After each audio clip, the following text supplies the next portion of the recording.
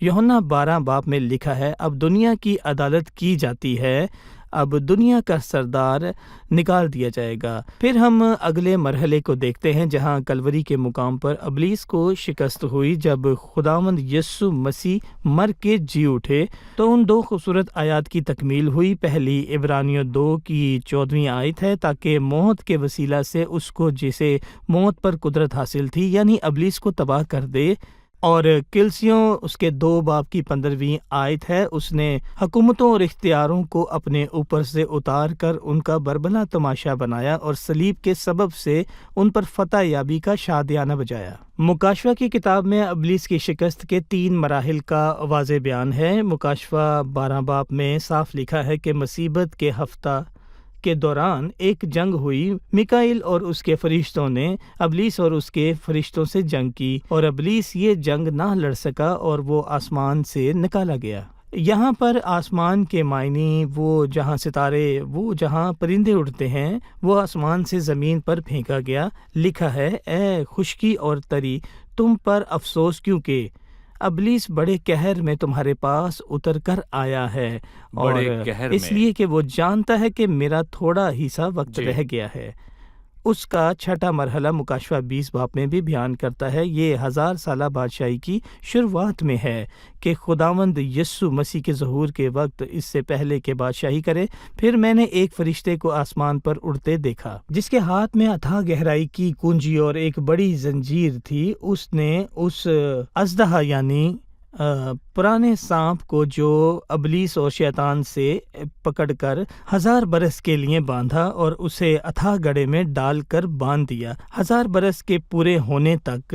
پھر مکاشفہ 20 باب کے آخر میں لکھا ہے، ابلیس اور اس کے ساتھی ہمیشہ کی آگ اور گندک کی جھیل میں ڈالے جائیں گے۔ یسوع نے اپنی صلیب پر فتح کی ہم بنیاد رکھی۔ ابلیس کا مطالعہ نہیں کر رہے بلکہ اس دشمن کے بارے میں جان رہے ہیں، تاکہ لوگ جان لے کہ جن کو وہ گمراہ کرتا ہے اس کو مسیح نے صلیب پر شکست دی، اور اس کے لیے ہمیشہ کی آگ ہے۔ وہی مسیح ہمیں بلاتا ہے کہ ہم اس کے ساتھ فتح یابی کے ساتھ زندگی گزاریں اور ابدی خوشی کو حاصل کریں۔ ابدی خوشی۔ ابھی ہم وقفہ لیں گے اور اس کے بعد مہمانوں سے ایک آخری سوال لیں گے۔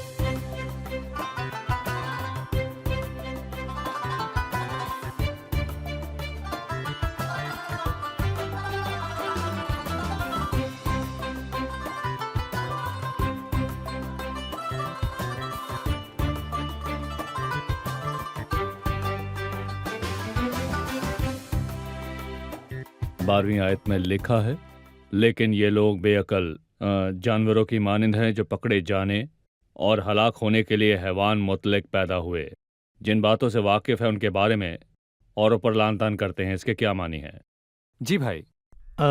یہ وہ جھوٹے استادوں کی صفات ہے، وہ گستاخ اور خود رائی ہیں۔ وہ جن باتوں کو نہیں سمجھتے ان کے بارے میں اوروں پر لعن طعن کرتے ہیں، اس کے نتیجہ میں وہ ہلاک ہوں گے۔ یہ ایمانداروں بلکہ سبھی لوگوں کے لیے عملی سبق ہے۔ یہ جس بات کو ہم نہیں سمجھتے اس پر لعن طعن نہ کریں، کیونکہ ہو سکتا ہے ہمارا فیصلہ غلط ہو، اور یہ کرنے سے ہم خود پر عدالت لاتے ہیں۔ جس پیمانے سے تم ناپتے ہو اسی سے تمہارے واسطے ناپا جائے گا۔ میں اس بات کو دوبارہ کہنا چاہتا ہوں کہ جس پیمانے سے آپ کسی کو ناپتے ہیں آپ کو اسی پیمانے سے ناپا جائے گا۔ جب ہم کسی چیز کو نہیں سمجھتے تو اس کے متعلق ہمیں کسی طرح کا کوئی فیصلہ نہیں کرنا چاہیے، اس کو خداوند کو سونپ دیں، کیونکہ خداوند پر چھوڑ دینا چاہیے۔ بائبل مقدس پہلے کرنتیوں کے 4 باب میں ایمانداروں کے لیے فرماتی ہے، پس جب تک خداوند نہ آئے وقت سے پہلے کسی بات کا فیصلہ نہ کرو، کیونکہ وہی تاریکی کی پوشیدہ باتیں روشن کر دے گا اور دلوں کے منصوبے ظاہر کر دے گا، اور اس وقت ہر ایک تعریف خداوند کی طرف سے ہی کی جائے گی۔ اس لیے جس چیز کو نہ سمجھ سکیں تو اس کے لیے فیصلہ نہ کریں، کسی کے لیے کوئی بھی الفاظ استعمال نہ کریں، بلکہ خداوند کو سونپیں، کیونکہ وہی دلوں کے منصوبوں کو جانتا ہے اور فیصلہ کرنے پر قادر ہے، کیونکہ خداوند میں 90% مسائل اسی کی وجہ سے ہیں۔ افواہیں پھیلانے سے مشکلات پیدا ہوتی ہیں۔ جب بات سمجھ نہ آئے تو کسی کے لیے فیصلہ نہ کریں، لیکن بائبل مقدس کی روحانی باتیں جو ہم نہیں سمجھ سکتے تو خدا کا پاک روح ہمیں سمجھاتا ہے۔ یہ الہی معاملات ہیں جیسے تثلیث، جس کو انسانی حیثیت میں سمجھ نہیں سکتے، لیکن الہی مکاشفہ اور بائبلی مکاشفہ ہم پر یہ ظاہر کرتا ہے۔ انسان یہ چیزیں نہیں سمجھتا، مسیح ابدی کلام ہے پر اس کے متعلق مکاشفہ موجود ہے۔ بائبل مقدس میں یہ ظاہر ہے اور ہم اس کو قبول کریں کہ جن چیزوں کو نہیں سمجھتے اس کے متعلق فیصلہ نہ کریں۔ ہم اکثر سنتے ہیں کہ لوگ مسیح کو خدا کا ابدی بیٹا ہونے پر شک کرتے ہیں۔ یہ بائبل مقدس میں واضح ہے اور انسانی منطق اس کو سمجھ نہیں سکتی۔ بائبل مقدس کے اس مکاشفہ پر ایمان لائیں۔ لکھا ہے جس نے خدا کا یقین نہیں کیا اس نے جھوٹا ٹھہرایا۔ شکریہ، ہم پروگرام کے اختتام پر ہیں۔ خدا ان کے فضل سے اگلی قسط میں ہم اپنا مطالعہ جاری رکھیں گے۔ بہت شکریہ، آپ سب کا بھی شکریہ۔ ناظرین، ہم نے آج کی قسط میں سیکھا کہ بے دینوں کی عدالت ہوگی، اور بائبل مقدس ہمیں سکھاتی ہے کہ ان بدکاروں کی کیا خصوصیات ہیں جو ناپاک خواہشوں سے جسم کی پیروی کرتے اور حکومت کو ناچیز جانتے ہیں۔ وہ گستاخ ہیں۔ وہ خود کو اچھا جانتے اور دنیا میں کسی کی عزت نہیں کرتے۔ وہ صرف اپنی تعریف کرتے ہیں، یہاں تک کہ جب خداوند دنیا میں آیا تو انہوں نے اس کو بھی نہ جانا، اسے جاننے سے انکار کیا اور کہا کہ ہمارے پاس سے چلا جا، کیونکہ ہم تیری راہوں کی معرفت کے خواہاں نہیں۔ انہوں نے حق کی راہ کو چھوڑ دیا۔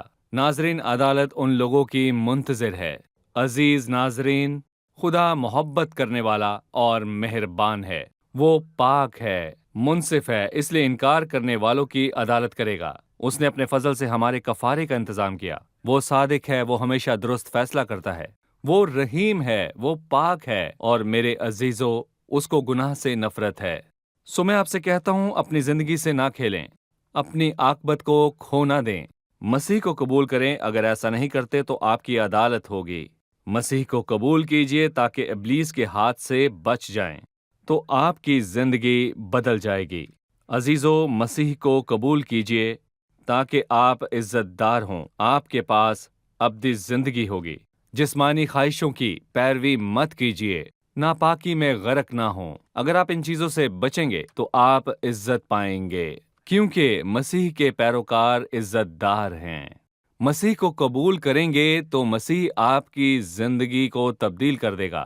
اپنے دل کو سخت نہ کریں اور اس کا انکار نہ کریں، ورنہ ابدی عدالت آپ کی منتظر ہے۔ لکھا ہے، اگر تو دنا ہے تو اپنے لیے، اور اگر تو ٹھٹھا باز ہے تو خود ہی بھگتے گا۔ اسی کے ساتھ آپ سے اگلی قسط میں پھر ملاقات ہوگی۔ خداوند آپ سب کو برکت دے۔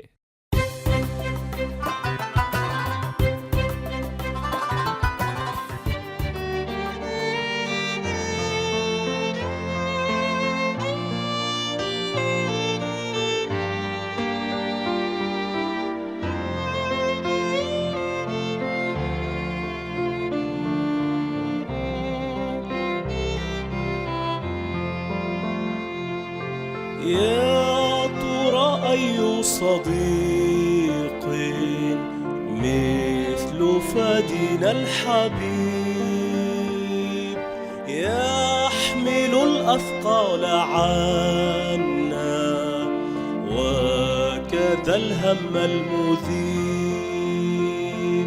يا لإنعام تسامى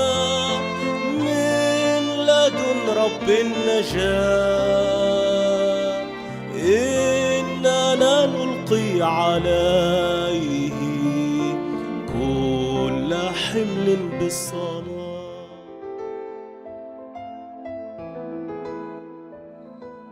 تیرا کلام رہے گا قائم، پہاڑ جب نہ رہے خدایا، تیرے منہ کی ایک بات بھی ٹلے گی نہ، چاہے کچھ بھی ہو۔